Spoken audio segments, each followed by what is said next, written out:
Tonight, we have one public hearing that's being continued from last month, 2 letters of recommendation, 1 information report, 1 new correspondence item, 1 site development plan recommendation, and 4 other items. Can I get a roll call of commission members, please? Commissioner Boren, Commissioner Humphrey. Here. Commissioner Humphrey's here on Zoom. Commissioner Cohn. Here. Commissioner Clayton. Here. Commissioner Depler. Commissioner Jackson. Here. Commissioner Rubis. Chair Beatty. Here. Councilmember Marshall. Present. And Mayor Garitano. Here. Thank you. It's here. Can I get an approval of the minutes from June 2nd, please? Motion All to right. approve. Motion by Commissioner Clayton, seconded by Commissioner Cohn. Any discussion? All those in favor say aye. Aye. Aye. Any opposed? Any abstain? All right. Motion passes. Thank you. Does the Department of Planning have any opening comments? All right. At this time, we'll go into a public comment session. As a reminder, individuals have 3 minutes to speak. If you're representing a group, you have 5 minutes. And if you want to speak on the public hearing, now is not the time, but your time will be coming up shortly. Do you have any speaker cards, Travis? Yes, sir, Mr. Chair. The first speaker card is from Mr. Nolt Camper.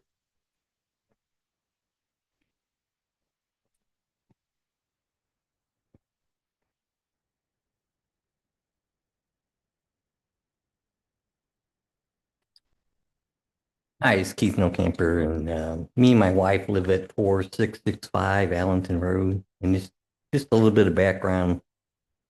That house was built in 63, and from Stanley and Beulah Dampier, and they owned all that property in Pinhook Hollow. That's in discussion right now. At that time, they eventually broke it up. The indentures that they put in for the HOA were signed in 1981. I purchased the former Dampier house in 2002 from their sons. And I purchased the adjacent property, lot 2, in 2003. So when my house was built, it doesn't even conform to any of the restrictions in that HOA. It's totally different. To access my house, I use the Department of Conservation gravel road that the Conservation Department and I financially maintain and physically maintain. I do not use Pinhook Hollow subdivision road for access. Now, in to address the Black Rock issue, I guess some people are saying I'm a holdout. I physically have not received anything in the mail or personally on anything in that thing until June. I know it's been going on since like April or January or something like that. But I physically have not received anything, with the exception of the flyer that Wildwood sent out and says, hey, something's going on 3,000 feet from your property. You may want to attend this meeting. So I'm not a holdout. It's basically, I didn't have any information to address or look at. So based on that fact, I'd like to actually ask the Pinhook Hollow HOA and everything to basically, since they're revising the indentures and the plats, that just take my 2 lots out and I'll just opt out of that whole HOA. That's all I got. Thank you. All right. Thank you for your comments. Mr. Chair, the next speaker is Mr. Keaty.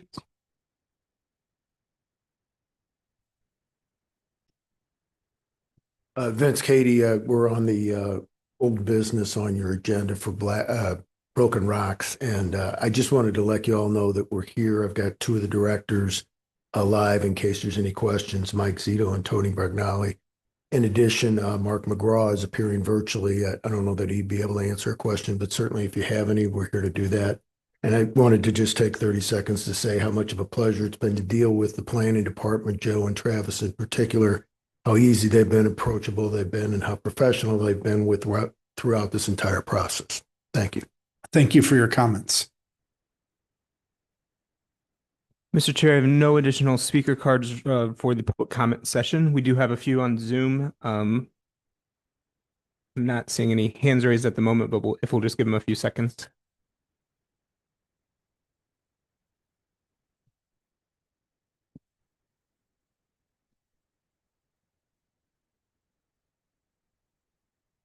Mr. Chair, I'm not seeing any hands raised for the I- attendees. I am not seeing any either. So at this time, we'll go into our public hearing. As a reminder, the public hearings are truly intended to accept questions, comments, and concerns regarding the posted item. I won't do the full spiel since it's it was held over last month on mostly a technicality. But if anyone who didn't speak on it last time has any comments, we're open to hearing them now. And Mr. Vunich. Mr. Chair, with your permission, if I could have Mr. Newberry just read the request into the record again, Absolutely. despite the fact that the hearing was held open by a motion, second, and vote of Planning and Zoning Commission, I think it's appropriate. So thank you. Mhm. PZ 6-25 Lee Letternew, 815 Strecker Road, Wildwood, Missouri 63005, care of Gabe Dubois, THD Design, 148 Chesterfield Industrial Boulevard, Chesterfield, Missouri 63005. A request for a change in zoning for a tract of land that is 6 acres in size, being located on the west side of Strecker Road, north of its intersection with Highland Summit Drive. Street address 815 Strecker Road, St. Louis County, locator number 21U 430031, which is currently zoned NU non-urban residence district, master plan conceptual land use category of suburban residential area, to the R1 1 acre residence district. Proposed use: a total of 2 single-family detached dwellings, including required right-of-way dedication along Strecker Road. One of these dwellings is already constructed. Ward 3. Thank you, Mr. Newberry. Mr. Vunich. Thank you, Mr. Chair. Mr. Chair, members of the Planning and Zoning Commission, as the chair alluded to in his opening remarks relative to this request, this matter was before the Planning and Zoning Commission at its June 2nd meeting. At that time, a resident in the vicinity of the site noted that the advertisement had inadvertently identified the property as being on the east side of Strecker Road versus the west side of Strecker Road. Acknowledging that, the city attorney, along with the Department of Planning, thought it best to hold the hearing open and allow for further comments tonight with the corrected advertisement. I would note that the attorney representing the petitioner is here tonight and may have comments during the public hearing as well.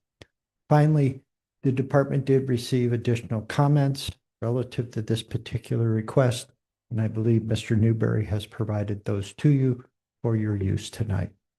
If there are any questions of the department regarding the readvertisement of the item that's on tonight's hearing, Mr. Newberry, Mr. Young, and I would be glad to answer them at this time. Thank you, Mr. Vunich. Mr. Newberry, do we have more speaker cards? Yes, Mr. Chair, the only speaker card that the department has received so far is from the petitioner's representative. Okay.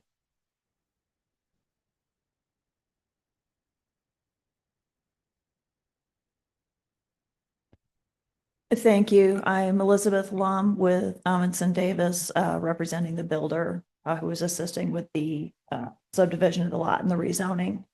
And I want to thank, of course, Mr. Vunich and Travis for their very detailed report and positive recommendation. And also thank you for letting me come up here and talk to you again.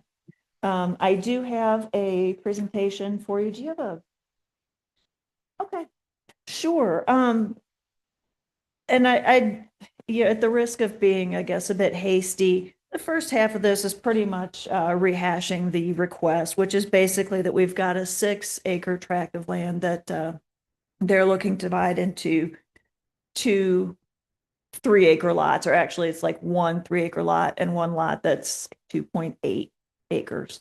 The reason that second lot is smaller is because the city requested and the property owner agreed to give some of that property as a right-of-way to the city for some improvements to Strecker Road. If you go to 1, 2, 3, like that. I suppose, yeah, okay. So There you go. That will show you, I guess, the smaller lot and where the proposed right of way would be. The next slide shows you the larger parcel, which is to the west of the smaller lot. That parcel will have access to the public road via Highland Summit Drive, which is also a public street maintained by the city. Next slide, please. I did see some additional community concerns which were provided to me by staff.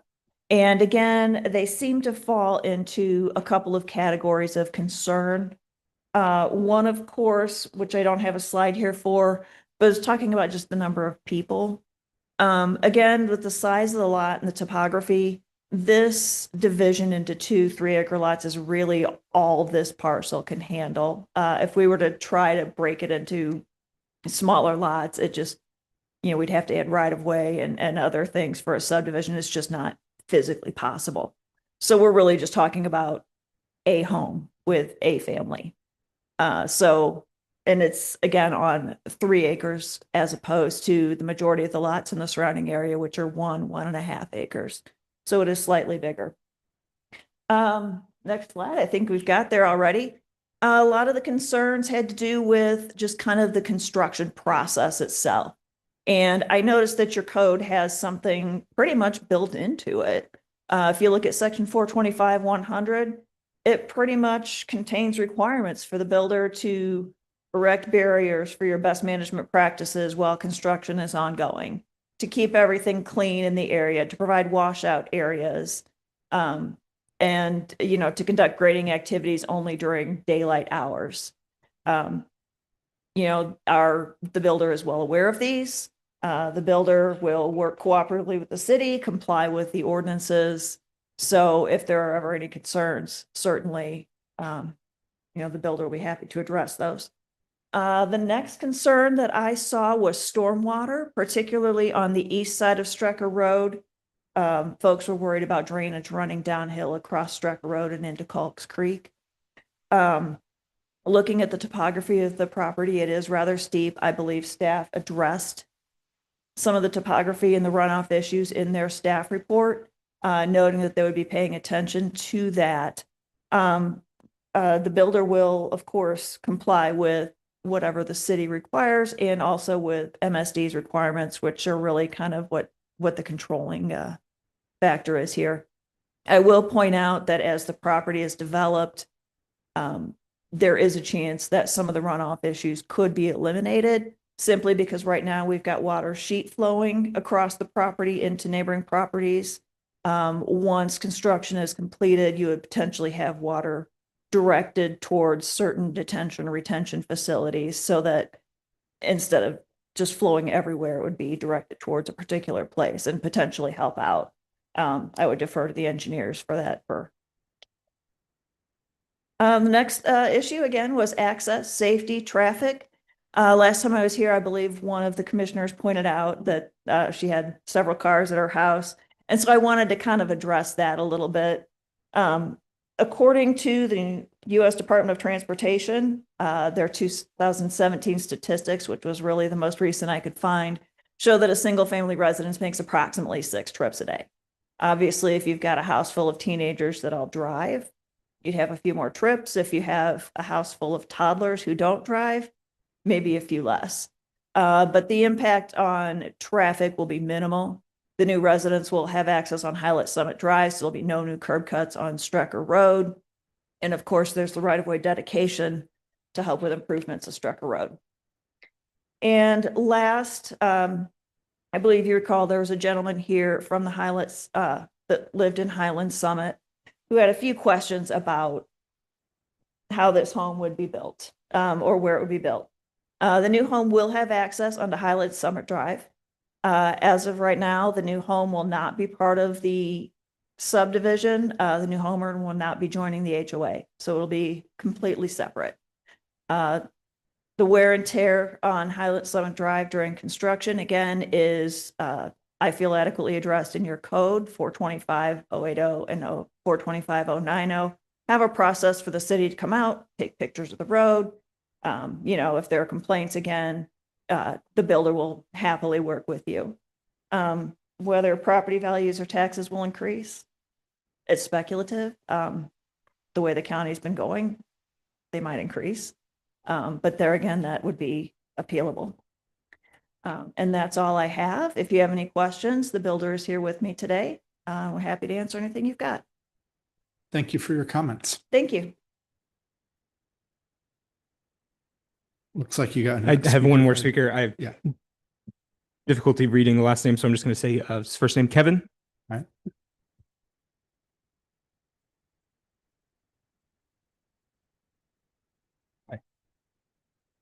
I'm a resident of Highland Summit.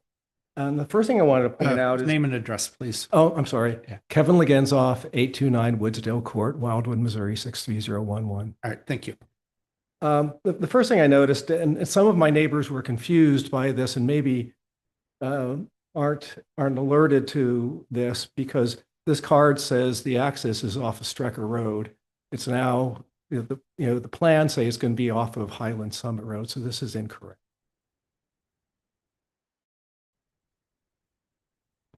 The card is describing the location of the lot as it is today, and the lot as it is today is located on the west side of Strecker Road with no access from Highland Summit Drive. So apologies for the confusion. The lot has not been subdivided into two lots. It is a single lot, Strecker Road. But it says right away dedication along Strecker Road. I just want to make a point of order that the hearing, this is an opportunity for you to speak. It's not a question and answer session. So you can make your comments, and then during the discussion, then the commission will hopefully bring those items up. All right, so just a few comments.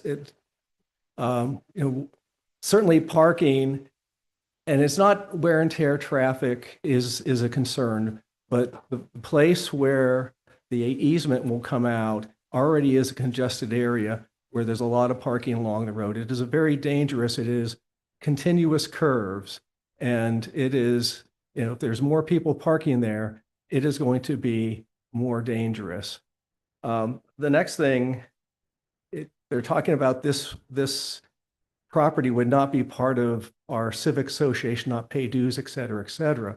But they are going to be taking advantage of our street lights that we pay for. They're going to be taking advantage of the security system we have that's coming into the neighborhood. So I don't know if that's really an equitable solution, and who makes that determination as to whether that is appropriate or not.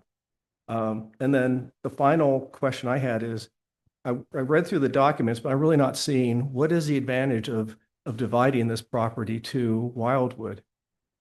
I do have a comment that is in, I didn't see it in the list because it was after June 2nd, but my concern is, what is the point of having zoning if anyone can just come and without any rationale say that I'd like to ignore the zoning and do something else? So I just don't understand the process, and is there supposed to be some value that they are portraying that they will be providing? So those are the comments I wanted to make. Thank you for your comments. Mr. Chair, the department has not received any speaker cards here in the council chambers. Do have a few online, but I don't have any hands raised at the moment.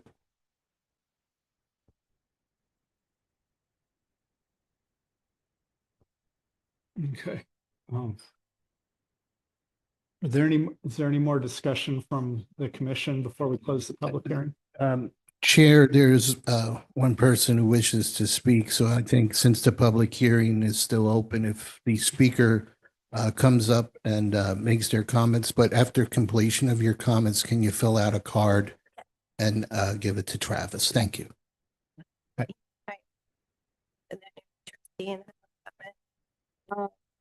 Just have, I guess, some concerns people don't seem to really be clear about everything that's going on. And I was just thinking, I'm not good at this kind of thing, but I was just thinking maybe to alleviate some of the concerns moving forward.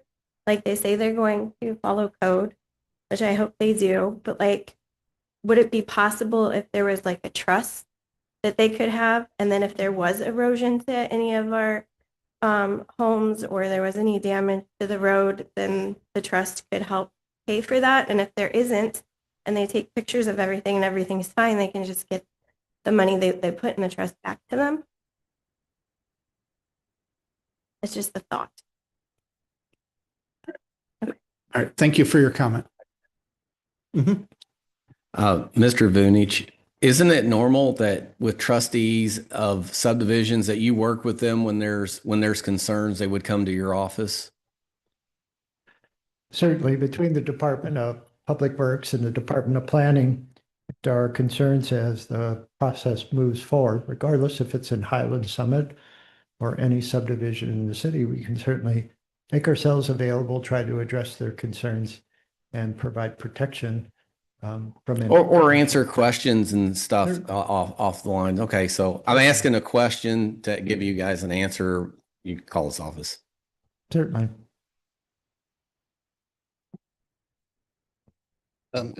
Chair, I do have maybe, sorry to have you come back up there, but if you don't mind, Joe, could you just come back up to perhaps just a couple of items that I think we heard from the speakers here so that maybe you can provide the department's explanation. I heard mention regarding the zoning in this area. Could you again kind of state where this falls in as far as zoning and if the request is compliant there? Certainly, Mr. Mayor, as is explained in the department's information report, Point Clayton, Highland Summit, Wycliffe, Wildwood Meadows, all of those were either zoned by St. Louis County or the city of Wildwood to generally the R1 half-acre resident district or the R1 1-acre resident district. All of them have either a planned environment unit or a planned residential development overlay district. The basically tool that is used in Wildwood predominantly to address topography, tree preservation, stormwater runoff, etc. So in this particular instance, the department is recommending the R1 1-acre resident district, which is principally a less dense district than any of the adjoining subdivisions in its vicinity. Joe, two more items that we did hear come up that I think would be helpful for you to address. The last speaker here mentioned, she used the term trust, but I think maybe escrow. Could Exactly. you address that, Joe, how that could be handled by the city? Certainly, Mr. Mayor, as part of any permit that's issued by the Department of Public Works, whether it's a special use permit for work in the city's right-of-way or a grading permit for work on a site, there is an escrow requirement. The escrow is submitted to the city prior to development starting, and that escrow is held to guarantee that if there are issues before, during, or after construction, there is a monetary guarantee that the city can use if the developer or builder does not correct the problems. The escrows range in amount. They can be as limited as $1,000. And then we've had others that have been $250,000. So again, it depends on the circumstance. Okay. And the other item is just, I guess I was trying to understand, and maybe you might be aware more of what discussions between the HOA at Highland Summit and the proposed, the petitioner for this property. Because I kind of feel like there might be still some disconnect, at least from what I heard in the comments tonight. Well, the parcel of ground that's the subject of the rezoning request is not part of Wycliffe nor Highland Summit. It's, for lack of a better term, an orphan piece. The piece or parcel of ground wasn't developed until very recently and had been vacant for many, many years. The development that occurred was a single home on the 6-acre tract of land. It is my understanding the builder of that home would like to construct another, but access it via an easement to Highland Summit Drive. As was noted by the attorney representing the petitioner, Highland Summit Drive is a public street maintained by the city of Wildwood, and Strecker Road is a public street maintained by the city of Wildwood. So from the perspective of the homeowners association, at least in terms of streets, They do not need to be concerned about expenditures of their funds that they collect from the property owners to address any problems. As was mentioned, prior to construction, an assessment will be made of the streets to guarantee that if there is damage, the damage is corrected via either the escrow or, more importantly, we can hold the occupancy permit. A new home with no residents is a good incentive to basically to address the problems that have been identified. So that's the key component. In terms of whether the new lot or the existing lot or both lots joins the homeowners association, that is more of an issue that we'll take up during the plating process. And certainly if the homeowners association and their representatives, the trustees, would like to discuss that with the city attorney and I, we can certainly arrange that. Preferably via Zoom, given the city attorney is an in-house here at City Hall most days. So it sounds like, because I thought they were going to have some discussions and potentially see if there was something they could work out. But I don't know if that either hasn't happened yet or it's happened and they haven't come to an agreement or what there. I thought when we last heard this, there was that. Well, again, from the department's perspective, and it's not that it's wearing blinders, but the access is across private property. And so as part of the package of information that the Planning and Zoning Commission received regarding this request, there is a proposed access easement agreement that has been offered. The property is not part of the HOA at this time. So again, can the city require that? That's a very good question for the city attorney, and I'll defer to Mr. Young if he'd like to answer it now or later. Again, remember tonight, the department is presenting its informational report with recommendation. Approximately a month later, in August, will be the final action of the Planning and Zoning Commission. So certainly we can develop details relative to this relationship between this particular property, the potential 2 new lots, and then the homeowners association itself. There are some benefits. Obviously, the street lighting, as mentioned by the one resident, is a key one, because in these subdivisions, the city does not pay the electric bill for street lights. That's an assessment that the homeowners association collects and then pays to Ameren, Missouri. Okay, and usually when we have a public hearing, there isn't any action by the Planning and Zoning Commission at the night of the public hearing. We just close it and then the department prepares its report. So is that what we're following? Because I think you kind of mentioned that it's already, there is a recommendation in there, or there is set me straight there. There is a report with recommendation that's available for consideration tonight by the commission members. And the department premised that on the fact that we held a rather lengthy discussion at the public hearing that was on June 2nd. The only reason that the matter was held open is because of the description in the advertisement saying east versus west side of Strecker Road. So again, the commission has complete discretion in this regard. If you feel it's inappropriate to proceed forward without closing the hearing first and then having a month's delay, that is your decision. But certainly if you choose not to, the department did not want to be the one holding up the commission's consideration. So it's your decision. All right, and then I guess the only thing I want be curious to hear is from the city attorney regarding the item with the HOA, and then I'll hand it back to the chair and the rest of the commission for any further discussion. Mr. Young is here via Zoom. Thank you, Mr. Young. Thank you. Mayor, that's something that I want to double check in the city code before I make an affirmative statement on, because it's really going to be dictated by what the code requirements are for planning. I'm sorry, John, can you say, maybe say that one more time? I kind of missed a little bit what you jumped right in quickly.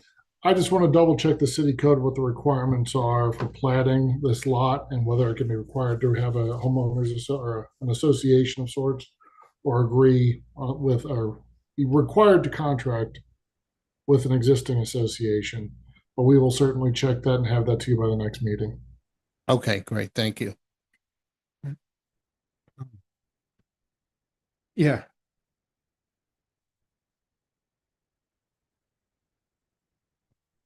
Thank you. And thank you again. I can address your questions about the conversations with the trustees. The builder has reached out to two of the trustees. I think the third one, of course, is here tonight. I'll make sure we get her contact information. He had a very long conversation with one of them about what was going on with the lot. The other one, from what I understand, travels quite a bit, but the builder has left some voice messages reaching out. As far as access goes, the existing home on Strecker Road will continue to have its access on Strecker Road, I believe.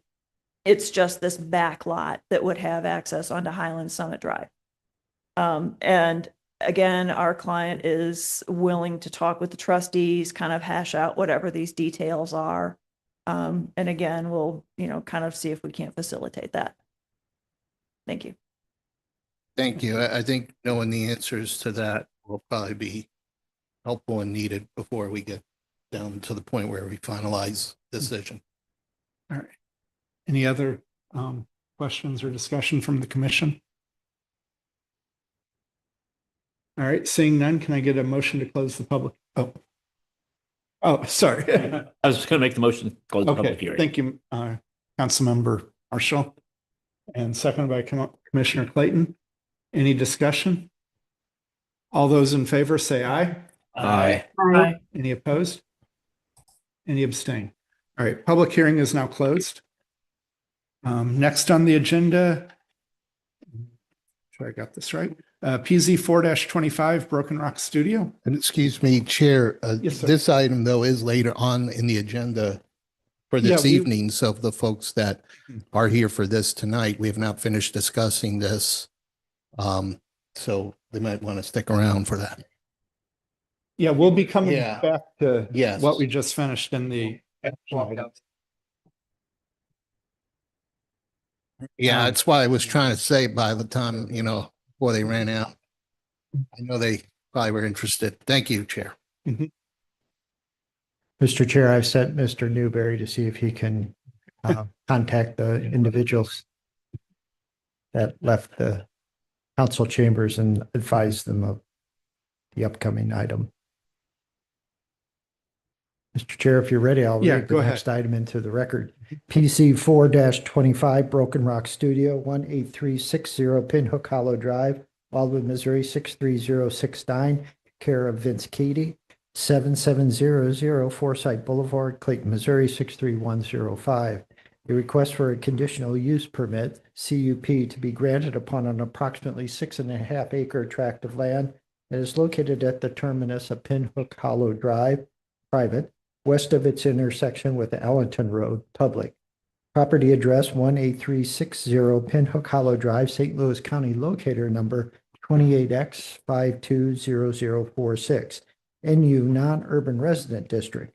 Proposed use, a specialized private school and a retreat operated by a not-for-profit entity, which would include a multimedia production facility, i.e. music recording studio. This particular property is located in Ward 6. Before the department begins its presentation of the draft letter of recommendation, it would again like to enter into the record the following items: the city's charter, the city's zoning code, chapter 415 of its municipal code, the file that has been developed and maintained by the department regarding this particular request, and all of the testimony provided during the public hearing and earlier discussions of this item than tonight. Thank you. Thank you, Mr. Vunich. As the commission is aware, this particular matter was presented to it via the department's information report with recommendation at the meeting on June 2nd, 2025. At that meeting, the Planning and Zoning Commission voted unanimously to support it, and that vote was 9-0. Tonight, the department has provided to you the draft letter of recommendation, now in the appropriate form for final consideration by the members of the Planning and Zoning Commission. I would note that there are a couple of items that have been changed relative to this particular matter. The department identified those items in attachment B, the conditions of the draft letter of recommendation. First and foremost, the relationship of the existing single-family dwelling to the new conditional use, the multimedia production facility. And again, key amongst the department's concerns was that it does not become a satellite center to this new conditional use. So in attachment B, item 1B, the department added some additional requirements relative to that to ensure that anyone that resides in that single-family dwelling meets the definition of the city for family, that it not be used for the purposes of instruction, and that it be continuously occupied. Also, the department probably needs to take a math class, but the size of the new structure should be 6,500 square feet, not 6,000, and the height should be 35 feet versus 27 feet. Those are the principal changes that the department has been working on over the course of the last month plus to ensure that when the draft letter of recommendation is presented to you tonight, it is accurate and reflects the preliminary development plan for this project. Therefore, tonight, the items noted in red, as well as the changes that I've mentioned, the size, 6,500 square feet at 35 feet in height, department has prepared the final draft for your consideration and action. If there are any questions, Mr. Young, Mr. Newberry, and I are available, and thank you. Thank you, Mr. Vunich. I guess before we, since the neighbor who spoke before us, regarding his comments, I don't think that directly affects our vote, but should he reach out to you directly about the possibility of leaving the HOA? Or Mr. Chair, I think it's advantageous that the gentleman showed up tonight. The department has been advised by at least one trustee of the subdivision that there has been a lack of communication, and they were hoping that they could have that communication. Tonight also, Mr. Keaty is here. Mr. Keaty can certainly facilitate that conversation between the homeowners association, the trustees, and their attorney and the individual. Certainly the situation is unique in that this gentleman owns 2 lots in the subdivision, but accesses it through a gravel road over the Missouri Department of Conservation property.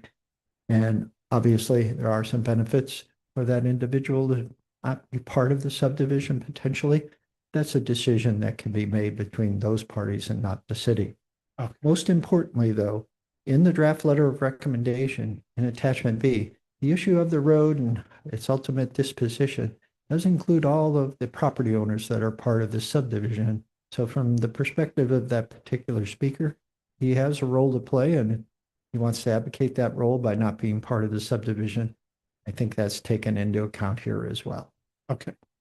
Thank you. All right. Thank you, Mr. Vunich. Yeah, Commissioner Jackson. Yeah, so my question is, can we approve something that most people want, right? There's no encumbrance. If the HOA does not approve it, it's kind of, it doesn't matter. I think we cleared that up last time with Attorney Young. Certainly, and Mr. Young can reiterate this better than I, but again, the department recognizes the unique nature of this request. And ultimately, if the homeowners association is opposed to it, then certainly the city will do everything in its power to ensure that the conditional use permit does not move forward. Oh, okay. So we can approve pending final approval or disapproval of the HOA. We can do that? Relative to the road, and the road is the key aspect to all of this. Okay, Because as long without- as we're not pinning ourselves down here in a legal manner. With, again, access to the permit, conditional use, and the permit that authorizes it is via a private roadway. Without the permission for this to proceed forward in some form, then yes, the permit can't be recorded as far as the department's concerned. Okay, thank you. Mr. Young, anything to add? Yeah, I just want to be clear that the condition isn't stated as delegating authority to the association to approve the conditional use permit. It's really just a condition that the property owner, the applicant, obtain rights of access through that right of way, or through that roadway. Thank you, Mr. Young. Looking for a motion? I'll give the motion to approve as presented. Motion by Commissioner Jackson, second by Commissioner Clayton. Any further discussion? Seeing none, roll call vote. Commissioner Cohn, Yes. Commissioner Clayton, Yes. Commissioner Depler, Yes. Commissioner Jackson, Yes. Commissioner Helfrey, Yes. Commissioner Helfrey votes yes. Chair Beatty, Yes, Councilmember Marshall, Yes. and Mayor Garitano. Thank you. motion carries. Thank you. All right, next on the agenda, PZ 2-25, Mr. Newberry. PZ 2-25 G2 Property Holdings, care of Martin L. Ewell, 2691 Joyce Ridge Drive, Chesterfield, Missouri, 63017. A request for a change in zoning from the amended C8 Plan Commercial District to the second amended C8 Plan Commercial District for a property that is generally located at the terminus of Hawthorne Village Parkway, west side of State Route 109, and also being south of State Route 100.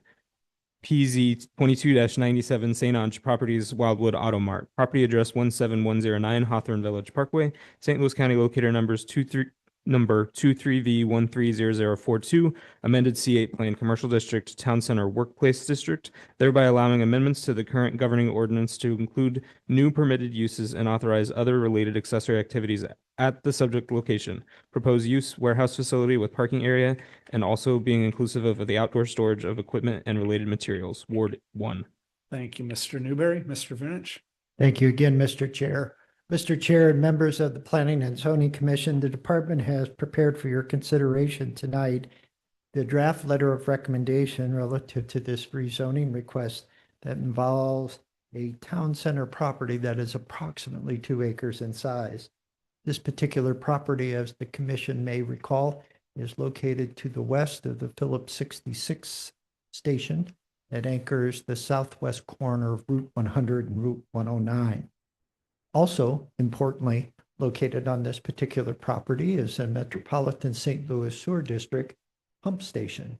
And as part of that use of the property, the pump station does have certain characteristics that may not be advantageous for a traditional office or restaurant facility.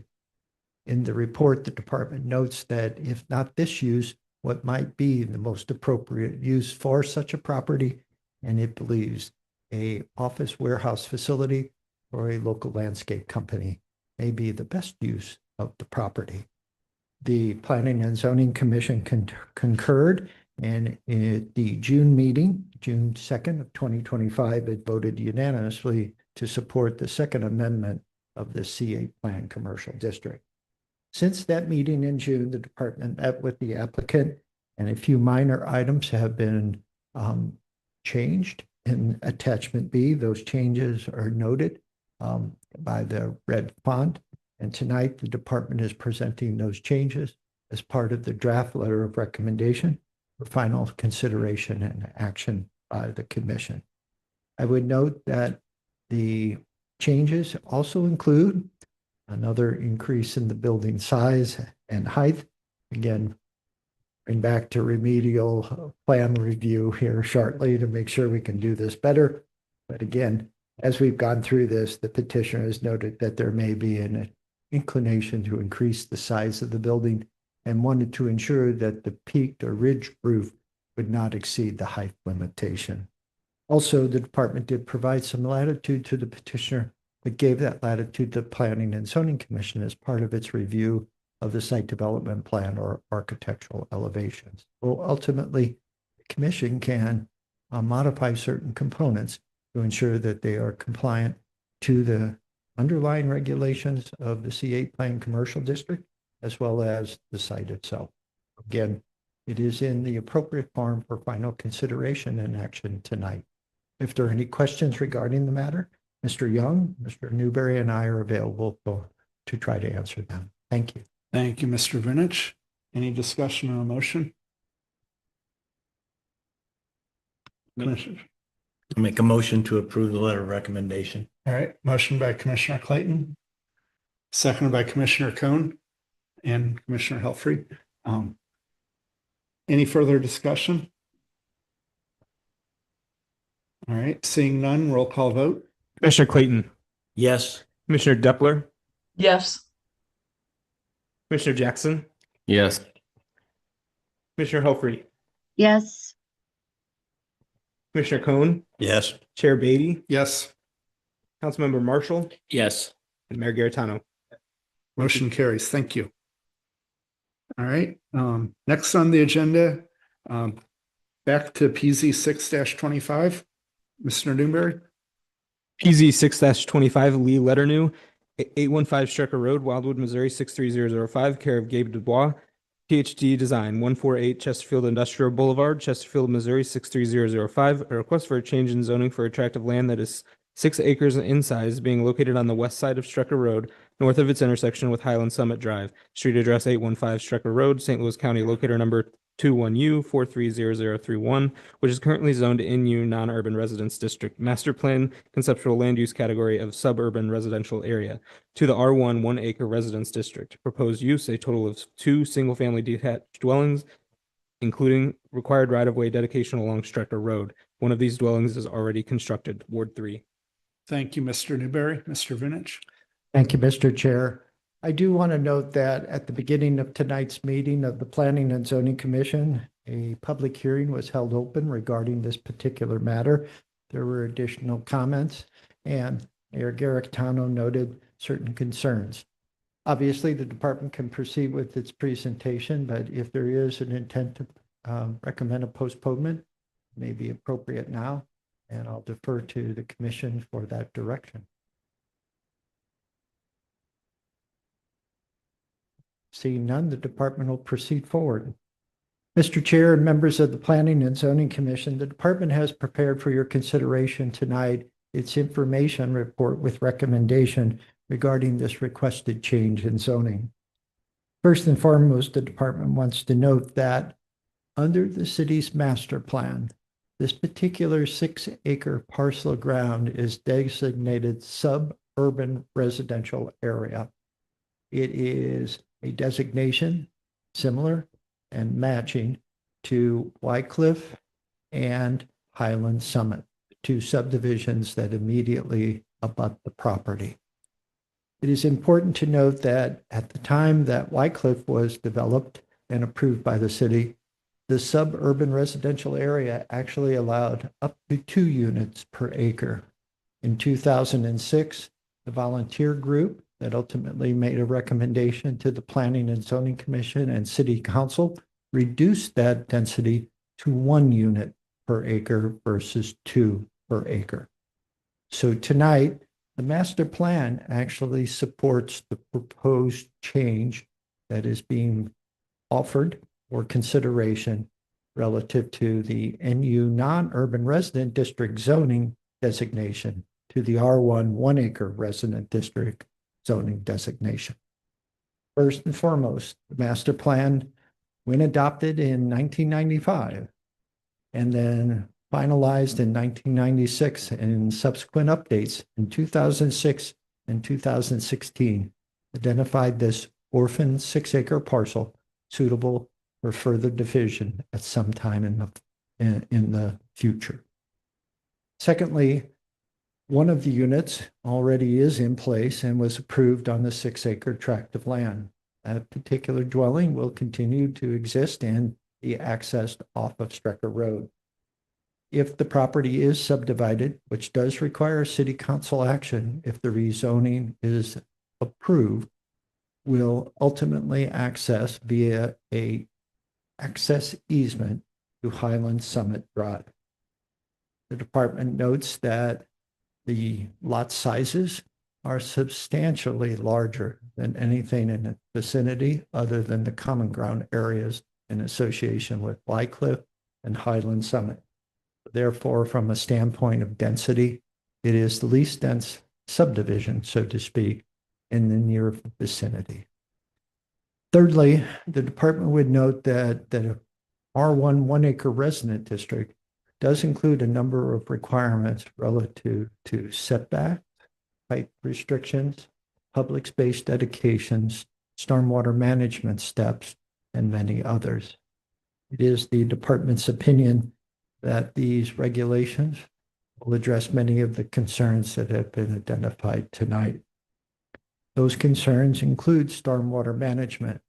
And certainly, as many of you know on the Planning and Zoning Commission that have participated on our watershed erosion task force, all lots now developed, whether by lot split, minor subdivision, regular subdivision, or rezoning, are required to provide on-site stormwater management facilities. And the intent of those is to retain the water on-site and not let it be discharged off-site onto surrounding properties or nearby public or private right-of-ways. That's a high standard, and certainly with some of the storms that we receive throughout the year, that standard is exceeded. Quite frankly, we can't plan for an 8-inch rain over a 24-hour period of time. It's something that would require more improvements and more site disturbance than maybe were acceptable and affordable to any developer, builder, or buyer. However, we will require this particular lot, the one dwelling that will be built on the 3 acres, to provide on-site stormwater management. And that on-site stormwater management will be at the baseline what the Metropolitan St. Louis Sewer District requires, and certainly anything else the city of Wildwood would add. And typically that has been rock sumps or amended soils or rain gardens or a combination of them. There'll be a SWIP plan, stormwater pollution prevention plan, that will ensure that all areas that are not to be graded will not be disturbed, and all areas that are graded will have protections from siltation and silt moving off-site. And as is mentioned in questioning from the mayor, there will be steps in place to ensure that the streets remain clean and that any damage to the public streets will be repaired. The department identifies in the report, again, those regulations, standards, and requirements we feel justify, as the third point, the rezoning of the property from the NU non-urban resident district to the to the R1 1-acre resident district. I would note in closing that this particular lot split could have proceeded if the city did not require the dedication of right-of-way land area for right-of-way along Strecker Road. As you can see by the hatchered area, there is a notch. That notch extends into Strecker Road. The Department of Public Works and the Department of Planning do not like notches. We like consistent right-of-way widths as best as possible. And as noted, the property owner was agreeable to the dedication and this extra step in the process. So tonight, the department has before you a favorable recommendation regarding this particular matter.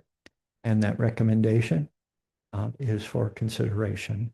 And if there are any questions regarding the report and recommendation of the department, along with Mr. Young, we'd be glad to answer them at this time. Thank you. Thank you, Mr. Vernich. Any Commissioner, Councilman Marshall? Just a question, Joe. MSD or the sewer services, they already in the lower house next to Strecker, so Yes. It's not like there's a septic system on that property. No, it's in the jurisdictional boundaries of MSD, and I do not know of recent times where they've allowed a septic in lieu of public sewer. And from a property owner's perspective, if you were to do it, it's a short-term game at a long-term deficit because you're going to have to maintain that system forever, whereas with MSD, you don't need to worry about it.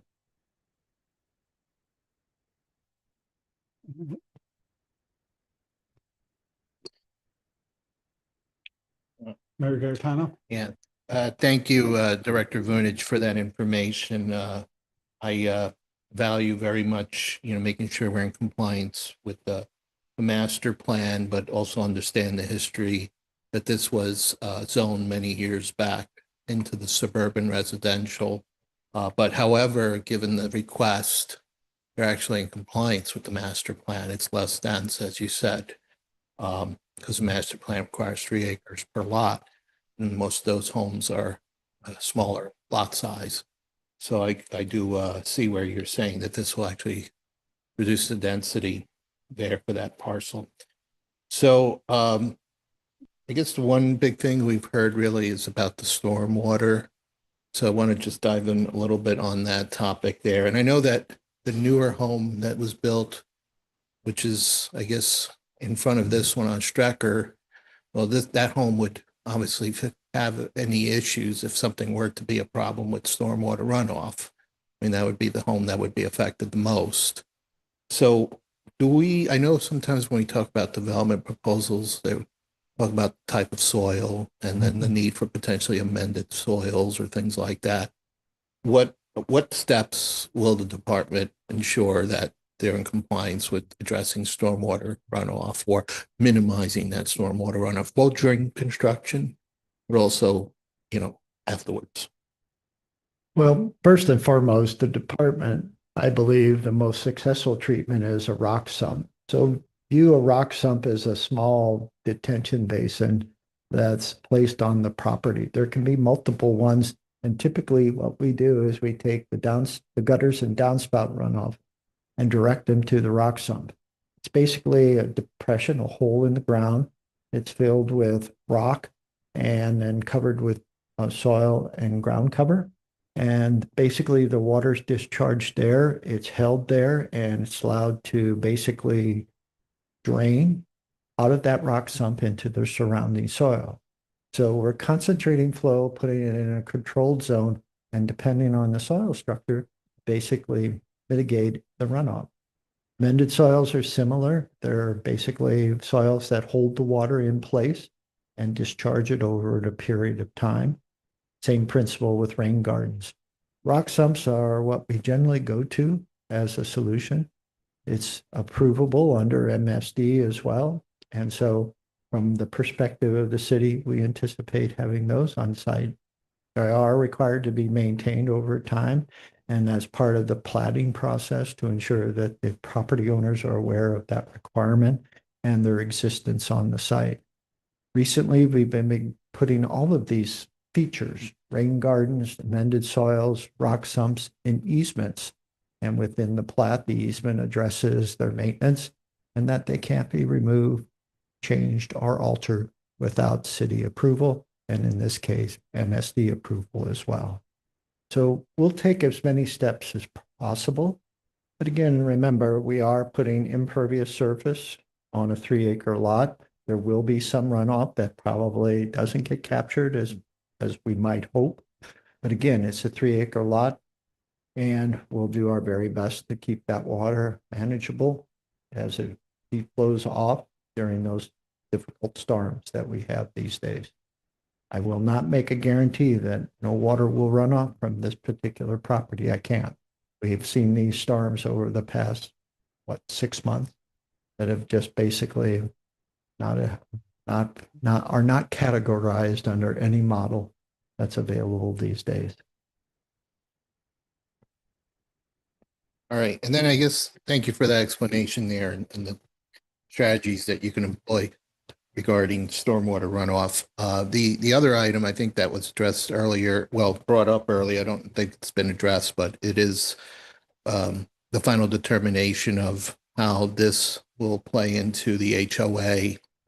And I believe we did hear that there are 3 members of the HOA, and I think there's been some partial communication with the full board, but not maybe with all. So I do think that, even if we do progress, we do have the next meeting that I think would be very critical to get a final answer on, where those discussions have ended up with the HOA, if they've worked out the items that were brought up regarding the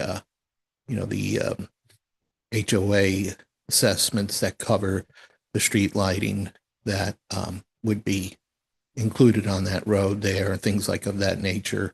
So I think that, if we can get that answer, I think that's helpful to make sure that that gets worked out or or not, but that would give them at least a month to get all the members of the board together to meet with the petitioner and their representatives.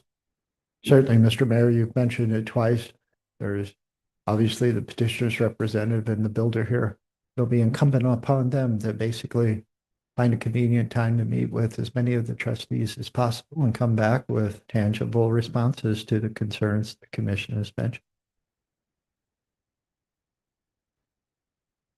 All right. Still looking for a motion. Commissioner Clayton, I'll make a motion to approve. right, second. Second by Councilman Marshall. All right, any further discussion? All right, roll call vote. Commissioner Jackson, Yes. Commissioner Helfrey, Yes. Commissioner Cohn, Yes. Commissioner Clayton, Yes. Commissioner Depler, Yes. Chair Beatty, Yes. Councilmember Marshall, Yes. and Mayor Garitano. Yes. Thank All you. right, motion carries. Thank you. All right. And I guess, Chair, if you don't mind, just because I know we had some folks from the HOA, I think had left a little earlier or stepped out of the room. So there's still another month before there's a final vote on that. So again, as I mentioned in my comments, and also to the petitioner and the representatives, we look forward to hearing the outcome of your discussions there. Thank you.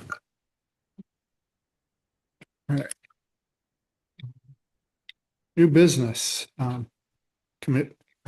Mr. Vunich. We'll read it into the record, Mr. Chair. Request to Yeah, sorry. No problem. A request to review and consider the potential allowances for drive-through facilities within the workplace district designation of the regulating plan of the city's town center plan. Currently, this land use designation does not allow restaurant-type uses with drive-through facilities. This review may include, but is not necessarily limited to, the determination of the impact of drive-through facilities upon the design, function, and character of development sites, along with any mitigating factors associated with them to address the same. Additionally, certain considerations regarding architectural elements associated with these types of facilities will also be reviewed. Wards 1, 4, 5, and 8. Thank you, Mr. Newberry. Mr. Vunich. Thank you, Mr. Chair. Mr. Chair, members of the Planning and Zoning Commission, over the course of the past several months, the Economic Development Committee of City Council and others have been discussing the town center, the workplace district of the regulating plan of town center, and the lack of development of certain lots along Route 109 and in certain instances, Route 100. The thought was that maybe a review of potential additions to that list of permitted uses within the workplace district for certain areas of the town center would be beneficial. And so tonight, the department is presenting to you a request to allow it to advertise for public hearing the potential change to the workplace district list of permitted uses to include drive-through facilities on certain properties with frontage on Route 109 or Route 100. It's a very defined type of approach, and certainly not an approach that it makes the assumption that it will be successful, but there is, I believe, enough interest to consider it again. As noted in the letter prepared by the Department of Planning for the Commission's consideration, this was presented to the members, different members in 2018, and was not supported.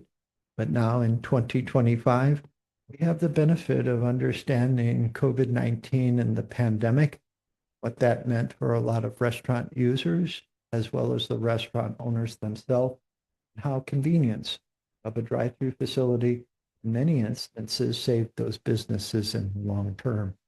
And so from that perspective, we've learned a lot over the last 7 years, and at least in the opinion of the department, it's worth reconsidering and discussing again in the open forum of the Planning and Zoning Commission and City Council.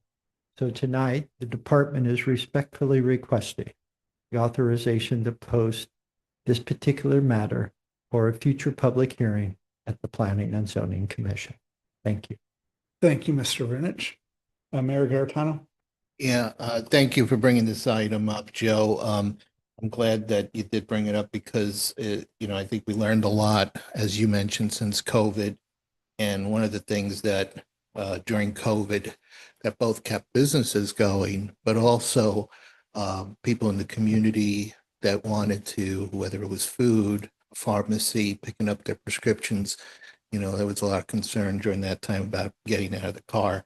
So the drive-throughs kind of showed what their importance were, and a lot of folks were heading wherever they could find drive-throughs, including Yes, sir. going out of our city. And ideally, we want to try to keep folks in Wildwood, have them continue to do their shopping.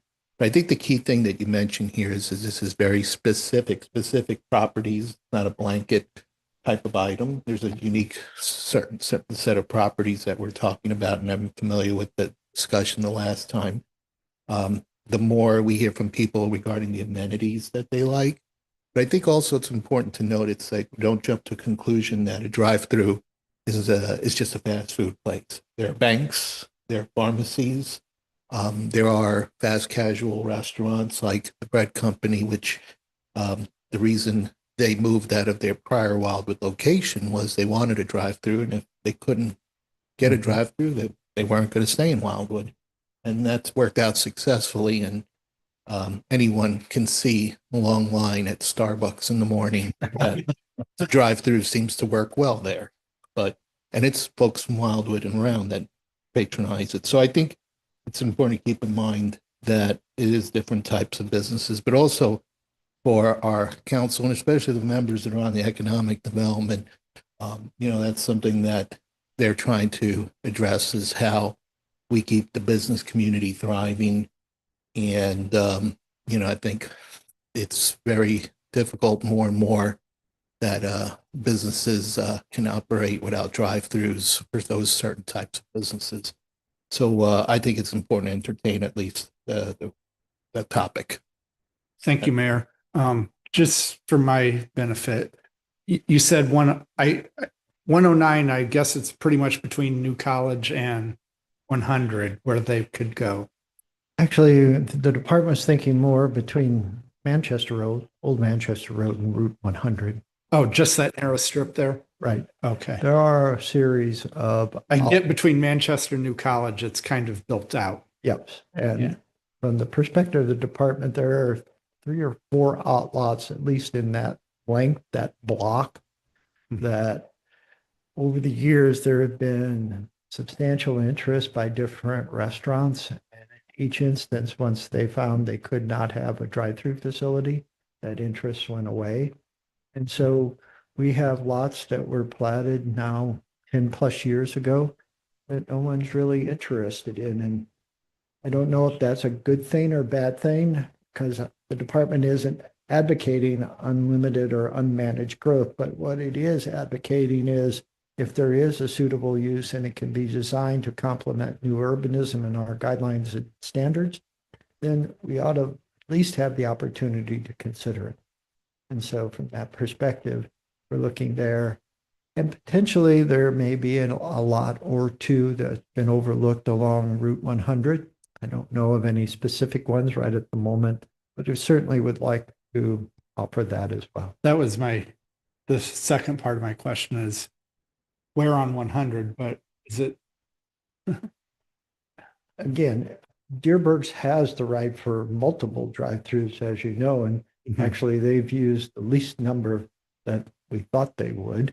And So that whole Deerbergs property you're saying? yes. Oh, okay. And then obviously there's some potential for redevelopment in the Wildwood Town Center, the Coleman project, that might have an opportunity if we were to consider it. So as I say, we jostled with the downtown designation, which already allows drive-through facilities with restaurants. And we've increased residential designations at the cost of workplace in downtown. Again, I don't know if anything on Route 100 would necessarily meet the mustard, so to speak, but from the perspective of the department, I don't want to not include this particular. That's fair. instance. Yeah. Commissioner Helfrey? Well, I also am glad that this is brought up again because when we redid the town center master plan, this was a pretty close vote on this item. I personally think that drive-throughs are the way should be allowed. I think that people were scared that they were all going to look like those double drive-throughs with the neon lights and the yellow awnings like McDonald's. And I just think that that would not be the case in Wildwood, especially because we are able to, say right now, this is how it is. Every single building on 100 should be allowed, and 109 all the way over to College Avenue should be allowed to have the opportunity to maybe have a drive-through, because we have the opportunity to say it has to be in the back and it can't be seen from the street. And I think if we do it right, this can be very successful. So I'm all for this. Thank you. Thank you. Yeah, personally, I totally agree. And I'm going to be the one, given most of the locations you've mentioned, I'm going to be the one who's looking straight at them, and I don't mind. I've expressed my disappointment that Lion's Choice shut down years ago because it was a place I could walk to for lunch. And now if I want it, I got to go to Baldwin or Ellisville. And if I do the drive-through, my fries are cold by the time I get home. Well, Mayor D'Artano. yeah, and Commissioner Helfrey brought up an important thing. I think it's important for folks here and those that are watching and listening, and I hope we can address this at some point. But Ms. Helfrey said it. I think there's probably controls that we want to factor in so it does not look like a typical drive-through. And I saw recently where they do sometimes an ornamental wall or some enhanced landscaping. So it kind of, in a way, almost hides it a little bit, but still offers it. So I thought that was very clever, and I can give you some of those examples that I've seen on Clayton Road. So I think that would be something we want to consider, because that way it preserves kind of that architectural integrity, the quality, and the look and feel, the appearance. So it's not just a parking lot. Right. I mean, from what I've noticed, like the new Starbucks in Ellisville, I think they did a pretty good job with that even. Next to Culver's. I know we want to keep it in Wildwood, but Well, that is completely let me get- viewable from Manchester Road, though, and I think that we have the opportunity to make those things not visible. Also, I think back when we did our town center master plan update, one of the things that was pointed out, it was during and after the pandemic, was that drive-throughs can be used by businesses other than just food businesses. For example, dry cleaners, or that was an example, or a pharmacy. So I think that we have an opportunity here that we should be forward thinking with. Thank you. All right. Commissioner Depler. Yeah, hi. I was just curious if, like, the property where the old Jack in the Box drive-through is in scope of this discussion. I mean, I know it had difficulties, staying afloat, but that was clearly for a long time a successful business that had a drive-through that wasn't, that impactful on residents. Ms. Depler, that drive-through was programmed as part of the county's approval of the rezoning of the property. We honored it. And then when we developed the town center plan, we made that Wildwood Crossing Center downtown district. And as I mentioned, downtown district actually allows the consideration of fast food restaurants with drive-throughs. So it's kind of baked into the bread already. That building is Thank you. being redeveloped as a restaurant currently, I guess, right? Yes, it's taking a while, and I can't give you a general idea, but the last time Mr. Lee, our city administrator, here he is. I'll let him explain. Yes, thank you. With your permission, Chair. Yeah, go ahead. Yeah, just a quick update on that restaurant. They do have the ability to utilize the drive-through, and they intend to. They have run into an issue with a repair they needed to conduct when they were doing some of their inspections to get ready for the real inspections from the county for the health department. And we believe the city believes it may be something to do with plumbing, but there's a specialized part that they need that they've been waiting to get in, but now they're focusing on September 1st as their opening date. Thank you. Thank you. Thank you. All right. So Yeah, go ahead, Commissioner Jackson. It's not just restaurants. I'm just, because I heard Vicky and I just want, or Commissioner Helfrey. Okay. So as we go down this, I mean, are we going to be able to limit what types of businesses? Well, I will tell you one of the most popular drive-throughs in Ripley County, Missouri, where I'm originally from, is the liquor store drive-through. Okay, so are we opening up Pandora's box here? Where it's great that we get Starbucks and we get these other businesses, and that maybe we don't want to drive through liquor store. I'm making that up. I don't know that someone would do that. I think there might be other regulations that. Yeah, exactly. I just want to make sure. Yeah, again, that's probably a bad one. I'm just giving one where it probably wouldn't be that popular. Although in the hills of the Ozarks it is, it wouldn't be here, right? Just you never know. So You never know. Maybe. I'm just saying you open up Pandora's box with these things. the discussion, if positive and toward allowing such. So as we get the uses we want, having drive-through facilities. And I think we could do that. We have in the town center permitted uses list, limited number of uses that are appropriate. I don't think we should necessarily expand that, but if there is a chance for a liquor store with a drive-through facility, I think we probably ought to nip that in the bud. Everybody should get out and get it. Well, that can only go in the Chesterfield Valley currently. Councilman Marshall. Yeah, over the years, we've lost so many opportunities for very simple, no, you can't have it, or it's the wrong color.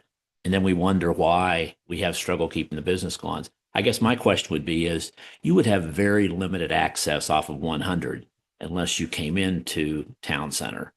So, the idea of saying along 100 kind of makes it so broad. I mean, you could go all the way down to West Glen, but we already wouldn't let Culver's go up where the bank is. So, I mean, we've had a lot of opportunity over the time period for them to be along 100. So the bank that's now up for sale with the drive-through, can that only be a bank, or could somebody come in there and put a drive-through food business in there? Because it's not really on 100. Well, the bank that formerly was Electro Savings, that actually had the prohibition in terms of, the allowance for types of uses from St. Louis County. They even recognized the proximity of that lot to residential and limited it to a bank with a drive-through or offices. Okay. And so we just carried that over. We didn't necessarily prohibit anything there. That was already in place. And from the perspective of the commission, I would also just think, we often think about greenfields, new development, lots that haven't been developed. But I think we also at this stage, 30 years into the city, may want to start considering, what if something were to redevelop? Say a business wanted to leave and there was an interested party that wanted to do a demolition and new build. And I think that's part of it too, at least for Route 100. So my only comment would be as we bring this forward, provided we vote for it that way, I really think that the department needs to narrow down exactly what people could do, because everybody's going to come in with all these grandiose ideas of how successful they'll be, and they'll just cut right in off of 100, but we know that's not going to happen. And then what we can do in town center, we had the same thing with St. Louis Bread trying to get in to town center, and they weren't allowed to get in there because we didn't want them. Now the rest home, their assisted living home. So there's all kinds of opportunities there, but I think that maybe if you narrow it down as to what we consider a drive-through and the amount of space it does take, for the traffic, the queue, because I actually think Walgreens, but they don't have enough space now when they're using one window. Cars are backed all the way back out on the street. So just a better overview of what we define a drive-through to be, where they could be, would be really helpful in narrowing down the scope of what your public hearing would do. So, and along those lines, I see Starbucks backing out onto Plaza Drive plenty of times. Oh, totally and agree. That's like 15 cars, I think, that they can accommodate. I can assure you that through the Department of Public Works and its multiple directors and the Department of Planning, we've taken into account stacking or queuing. And oftentimes we think we have enough, but again, it's like the storms we get every once in a while. You get something more than you expect and you do the best you can. Yeah. But again, anytime you stack vehicles for, let's say, that coldest day of the year or whatever the situation might be with Starbucks, you're adding more impervious surfaces, you're reducing probably surface parking. And so there are pluses and minuses, but we'll do our very best, Mr. Marshall, to bring you, at least if we get to that stage, a proposal that addresses as much of this as we can. Yeah, and I'm not advocating that we make Starbucks repave some stuff to expand by all means. But because too often we zone for max parking and it's just an eyesore 80% of the time. And maybe an interesting process we'll look at the queuing or stacking for other Starbucks in the area, but I think we're going to end up being pretty protective in the way we did ours and the number of spaces or queues that we have. So maybe we'll check that out and see. Yeah, I feel like ours gets more the drive-through gets more traffic than some of the other ones in the area. And like I say, that probably will be a good assignment for somebody that can try out all the different Starbucks. Well, that's because first of all, it's in Wildwood. So of course, Wildwood's going to have the best and most patronizing residents. But like in your case of the Starbucks, I think that's a good example where this might be something that from a retention perspective, because that's a small store and they don't have the ability to expand because there's, I think, Heels next door. And I know they've talked about renovations in the past of that store and then potentially want to expand, but now they're stuck there. But, entertaining that. And I think there are a lot of Wildwood residents that love Starbucks. Right. Because you could tell it's a busy place. And of course, we have a lot of other coffee options here for to help promote some of them as well, the other businesses. But anyway, I think this is a tool in the toolbox that with the right controls, it might be useful from a retention perspective down the road. If a company like Starbucks says we've outgrown this space, we want to stay here, but you don't have any sites, I think we have to address it. And Councilmember Marshall talked about how we have heard many times that just because we don't have it, they skip over Wildwood. And most of the time you see these businesses just open up down the road. Right. I'm hoping we haven't lost too much because of the stuff that's gone in a little bit east of us in the last few years. Yeah. Motion to approve is presented. Sounds good. Is there a second by Councilman Marshall? Any further discussion? All those in favor say aye. Aye. Any opposed? Any abstain? Motion carries. Thank you. All right. Next on the agenda, Mr. Newberry, looks like PZ 1117. The recommendation report on an amended site development plan for Hidden Valley Ski Resort that would allow for the expansion of the carpet lift and installation of a new tow ropes to serve existing ski areas, along with related improvements to be permitted and constructed on the approximately 214-acre site. PZ 11-17 Peak Resorts, Hidden Valley Golf and Ski, care of Tim Boyd, 17409 Hidden Valley Drive, Wildwood, Missouri 63025. Conditional use permit in the NU non-urban residence district, west side of Alt Road at the terminus of Hidden Valley Drive, thereby indicating compliance of the conditions of the governing permit for the property. Ward 6. Thank you, Mr. Newberry. Mr. Vinich.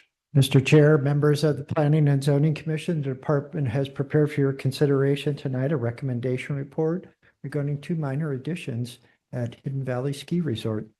The ski resort would like to expand their carpet lift by approximately 70 to 80 feet, and the carpet lift would be in the general vicinity of the lodge. Secondly, they would like to add a tow rope in the vicinity of several of the ski areas and lifts. Both of these are minor additions in the opinion of the department, and it is supporting their inclusion. And tonight, the report reflects that support. If there are any questions or comments, the department would be glad to try to answer them at this time. Motion to approve is presented. Second by Mayor Garitano. All right. Any discussion? All right. Seeing none, roll call vote. Commissioner Helfrey, Yes. Commissioner Cohn, Yes. Commissioner Clayton, Yes. Commissioner Depler, Yes. Commissioner Jackson, Yes. Chair Beatty, Yes. Councilmember Marshall, Yes. Mayor Garitano. Yes. Motion carries. Thank you. As a Chair, footnote, Yeah. the city held its plein air event at Hidden Valley Ski Resort this past May. We'd like to thank the manager and the associated employees for their hospitality. And while we were there, we heard that they had a great season last winter. Oh, I believe 78 days they were open for skiing, and we hope for more this year for them. So thank you. Yeah, Thank you. and unfortunately, I never made it out there. I'm sorry. Chair, if I could just speak, Yes, sir. I believe I see a Hidden Valley shirt. Are you the manager at the? Oh, great to have you here. And I don't think we've had the opportunity to meet, but I did want to make sure that you left tonight knowing that I believe that you probably know this already, that many people feel that Hidden Valley is an absolute treasure in our city. It's one of a kind in the region. So we certainly pray for cold weather in the winter for you. That's the only time I will pray for cold weather. So, but it truly is, I'll have to tell you someday, it was probably one of the reasons that made me decide to move to Wildwood. When I saw that little sign on 109 with the skier on the sign that said ski area, I said, that's it, we're moving here. Same for me. We please do let the folks know at your company that the city of Wildwood absolutely values the presence of Hidden Valley, for the community, for the region, because you do offer incredible opportunities for many families, and including the programs that you do for the folks that are handicapped as well. It's just amazing. So rest assured that I think you got a lot of folks in Wildwood that are big fans of Hidden Valley. Okay.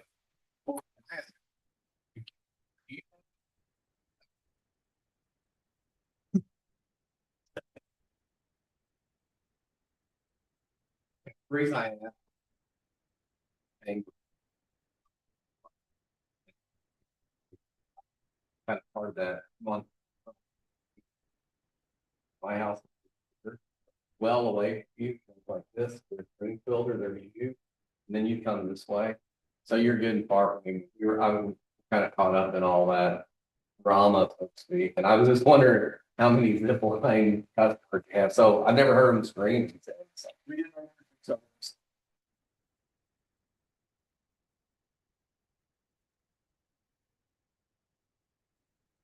So no, that's fine. I was just curious. So the neighbor subdivision is right up against you. That okay, cool. We love winter. Yeah. All right. So next on the agenda, PZ 7-10. Remove item from the not for ready action agenda due to lack of progress. PZ 7-10 Whispering Oaks Healthcare Facility, Naren Chiganti, registered agent, care of City of Wildwood, Department of Planning, 183 Plaza Drive, Wildwood, Missouri. A compliance review of an amended conditional use permit in the NU non-urban residence district, PC 95-94, St. Louis County zoning, which authorizes a 183 bed skilled nursing facility upon a 10.93 acre tract of land located on the north side of Ridge Road, west of St. Paul Road, locator number 25T210089, street address 1450 Ridge Road, to determine if the facility has been operating in a violation of the conditional use permit, and if so, to consider appropriate sanctions up to and including revocation of the permit. Open from July 19, 2010, executive session of the Planning and Zoning Commission, Ward 6. Thank you, Mr. Newberry. Mr. Vunich. Mr. Chair, thank you. Mr. Chair and members of the Planning and Zoning Commission, members had respectfully requested this matter be removed from the not for ready for action agenda of our monthly agendas. And so tonight, the department has prepared the report with the appropriate language to allow for its withdrawal. The withdrawal will require a motion and second and voice vote. Thank you. All right. Thank you, Mr. Vunich. Their motion? I'll do it. You're looking at Yeah. Oh, Commissioner Helfrey. I make a motion to approve. All right, and second. It's by Councilman Marshall. Okay, go ahead. Mr. Vunich, in the write-up, I know the city is maintaining the outside, the mowing and that kind of stuff. Is that all being put a lien against the property so that you don't keep paying it forever? That is the intent, and eventually call the lien, and we may end up owning property on Ridge Road. Thank you. All right, so if no other discussion, all those in favor of removing, say aye. Aye. Aye. Any opposed? Any abstain? All right, motion carries. Thank you. All right, next, recommended change to the planning and zoning's current bylaws to address the manner in which its liaison to the Historic Preservation Commission is selected. Thank you, Mr. Chair. Mr. Chair, members of the Planning and Zoning Commission, as you know from the information provided in the letter prepared by the Department of Planning in past, the Planning and Zoning Commission has selected a volunteer to serve a year term on the Historic Preservation Commission as its liaison. Over the course of time, with the number of meetings and different responsibility of commission members, that's become a little more difficult. Part of the discussion most recently was creating a more flexible approach for a liaison from the Planning and Zoning Commission to serve on the Historic Preservation Commission. Direction was provided to the department and city attorney to create that flexibility. Much to the department's surprise, that flexibility already exists. And so there was no need to change the bylaws, except for we had identified the meeting date of the Historic Preservation Commission as a Wednesday. And as many know, it's the fourth Thursday of the month. But we even went a little step further and gave flexibility there as well. So tonight, the department is presenting to you a change to the bylaws relative to when the Historic Preservation Commission meets. There is flexibility, and it will be the intent of the department to create a call list of commission members that will be asked to be liaison, and we'll basically start at the top. And if you're not available, we'll go to the next and the next. And then when we find somebody that can attend the meeting, we'll start after that person for the next month. So that way, if you're available, great. If you're not, we'll keep going. And if there's no one that can attend, certainly the Historic Preservation Commission will continue to meet regardless. All right, thank you, Mr. Vunich. All right, So a motion to approve the amendment relative to the date of the commission. all right, motion, Councilman Marshall, second, Commissioner Clayton. All those in favor say aye. Aye. Aye. Any opposed? Any abstain? All right. Motion carries. All right, next, nominating committee for 24-25 officers. Thank you, Mr. Chair. I'll just give a brief introduction and pass it back to you. The commission's bylaws outlines a process for the election of officers. That begins with the selection of a nominating committee made up of 3 or 4 members of the Planning and Zoning Commission. So we would need to accomplish that at tonight's meeting, those members selected. And then thereafter, it would be a request by the chair to also identify anyone on the commission who'd be willing to serve in officer positions. The nominating committee meeting will be coordinated and held between the July meeting and the August meeting, and we'll have a slate of candidates to recommend at the August meeting.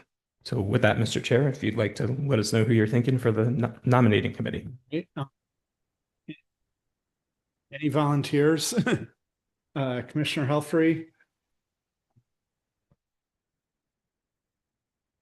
I'll sit on it.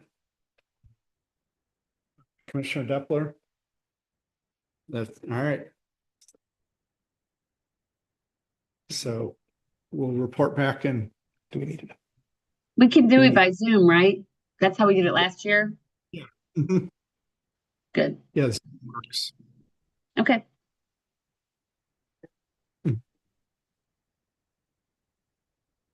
Okay. Our nominating committee will be Chair Beatty, Commissioner Helfrey, and Commissioner Deppler. And thank you. All right. Thank you. Yes, sir. I would like to add my annual statement that I hate to fix what isn't broken. It's a really good lineup right now, and I have no objections to, if that saves you time. That's my annual statement. I know you guys have to go through all that.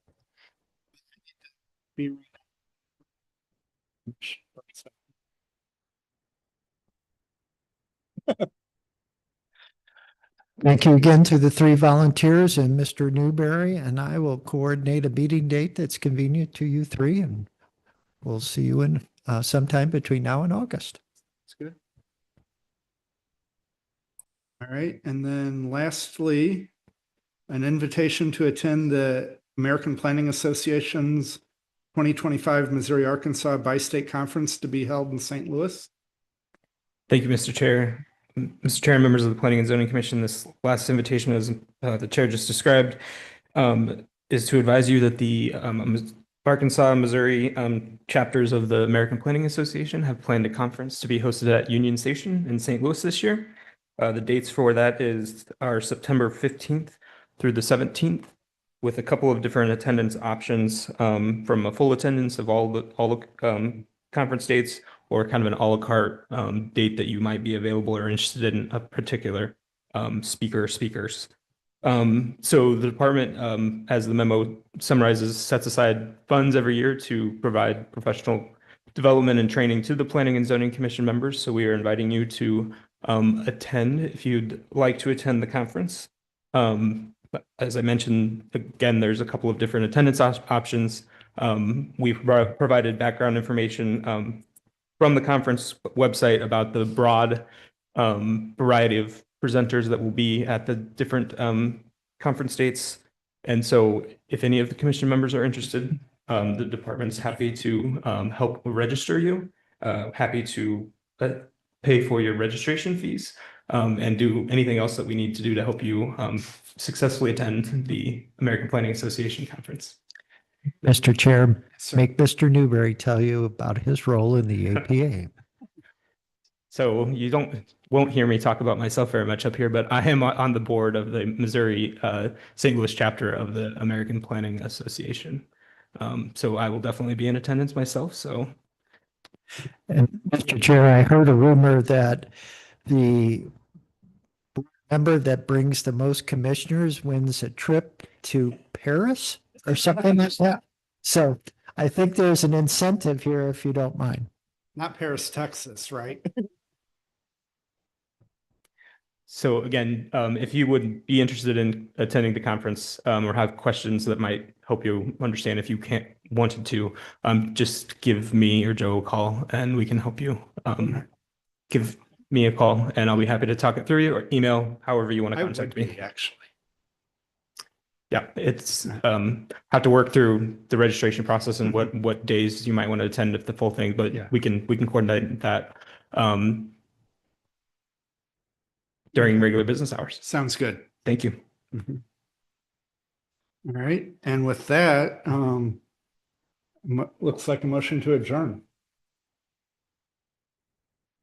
Can I take one thing? Sure. Check. 22nd.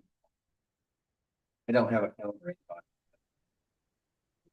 Mr. Jackson, I think that we had sent calendar invites just for the first few meetings, knowing that the schedule might adjust depending on the process. So we can revisit that tomorrow.